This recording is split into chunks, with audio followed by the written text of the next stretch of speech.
Okay, so, the videos for Wind and Truth are probably going to get a little wild, because the last video I just finished chapter 25. I have now finished chapter 32, and I had to turn the audiobook off, because what?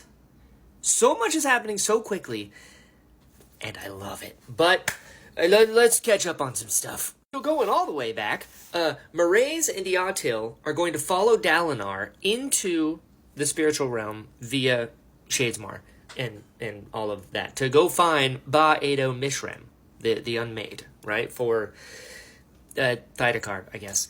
So, and then Eotil was talking to Shallan, who's in disguise, in a language she doesn't know, which is always not good. That's not good.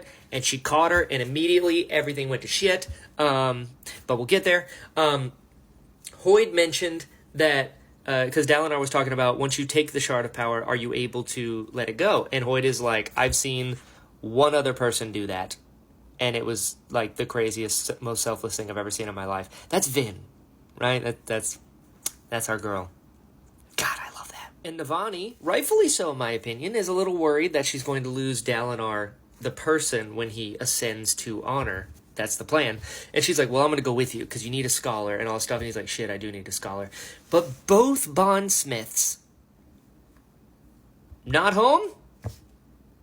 That can't be good. Ja-Anat showed up to Shallan.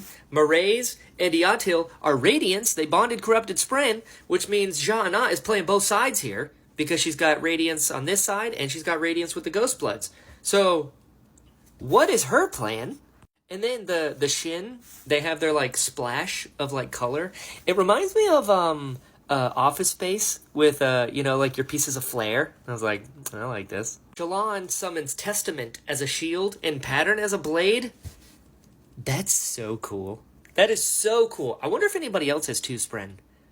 I feel like probably not, right? But either way, to use both, that's awesome. And then Shallan, she gets shot in the ribs.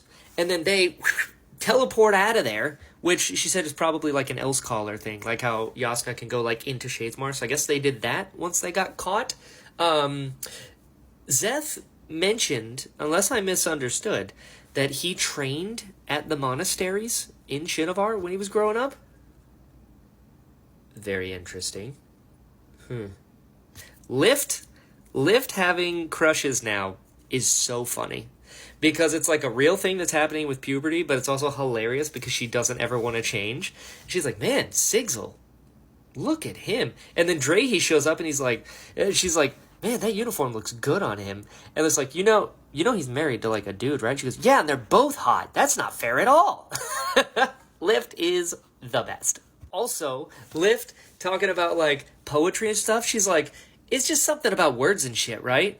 I laughed so loud. And then I laughed again when she learned it from Vasher. This is great.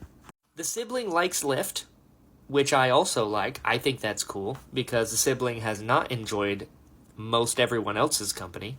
And so Lift is playing with Gavinor, and they have like a secret handshake, and I was like, that's cool. I like that because, she knows what it's like to have other kids with the orphanage and whatnot. But then she does a secret handshake with Wendell, and he's like so excited. He's like, I'm honored. It's like, God, Wendell. Wendell is my favorite Spren, and I love it. And then everyone's got crushes. Renarin has a crush on Rlain. That's cute. I like that. And how they're both like truth watchers, which was really interesting. And then Renarin has a vision, and I guess because Rlain is also a truth watcher, he can go into the visions with Renarin, and they're both watching it all happen. That's cool. I like that a lot. Especially coming off of, like, Rhythm of War, where, like Tien said, even if you got to go through hard things, it's nice, like, if you're not alone, right? And it just made me think of that, like, yeah, Renarin's no longer alone, and I like that. I also like how Drehy immediately clocked him, and he's like, so, guys tend to know when you're watching other guys. Like, I get it. I was the same way. If you ever want to talk about it, I was like, this is so sweet. I love that. And the fact that his gaydar is perfect. Fantastic. But then Renarin's visions, he sees like a bunch of crazy stuff. He sees Dalinar fighting someone like Gold, which I'm like, oh. But they're all like possibilities, but one of them is going to happen, which is like, okay, fine. But then Ba-Edo Mishram, assuming that was that, like, starts breaking the glass and everything, and it's like, I'm gonna break everything. I think it is so cool to have Renarin's vision of the future be stained glass. I don't know why. That's just a really cool choice by Brandon Sanderson to have, like, the visions be glass, because it's, like, pretty, but also breakable, you know? It's like, yeah, I'm down with this.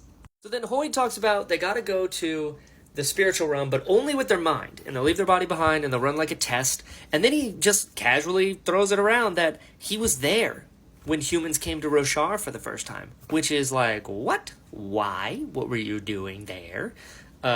Which actually could be the title of a Hoid book. Hoid, why were you there? Right? So then Shallan grabs Renarin and is like, we're going to Shadesmar because the Ghostbloods are going to try to attack your dad. You know, we got to get there. And the Ghostbloods attack them in Shadesmar because they find him, and it's like, and it's on site. And so Shallan gets shot in the eye with a blow dart, which I was like, ooh, not good. And then they lash Mraize up, they kill the other guy, and then Eotil's there, and Mraize is like, you ever seen what happens when a perpendicularity closes in on itself? And chucks a dagger into Dalinar's perpendicularity, and then Dalinar and Navani are completely now in the spiritual realm, not just their mind, like all of them? There's no way that's good. I mean, there can only ever be 3 bondsmiths, and 2 of them are now not here anymore, and we got like 8 days left. And time is different. That's not good. And also, Mraize is like, you want to see what happens? Like, has he done that before? Number 1. Number 2, weren't they supposed to stop them or go with them? Like, you know, what are you gonna do? Just, ugh. This is wild. What is about to happen?